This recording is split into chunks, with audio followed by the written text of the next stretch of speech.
yung solusyon sa katahimikan ng mga bahay nyo. Kung ganito yung mga pokpok sa beer house, kumpleto sahod ng mga tatay nyo. Alam kong di ka pa kilala, pero lahat ng evidence nasa internet na kung hindi ka feeling maganda, masyado kang feeling bet. So ano ina-expect nyo? Magpipigil ako porket babae ka labang kulimtek? Pues mission failed sa GTA, wala kang makukuha na respect. Alam ko, hindi ako gwapo. Buong puso akong umaamin. Pero kung magiging babae ako, hindi ako papayag na mas maganda ka sa akin. Agree?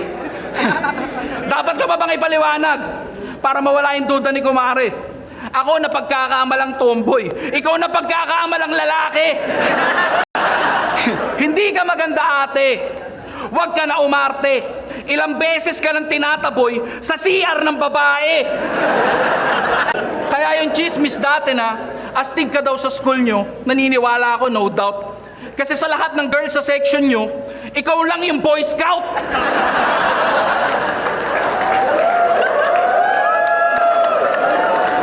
Pero tama na, may susunod pa na round. Siya naman yung pabanati natin.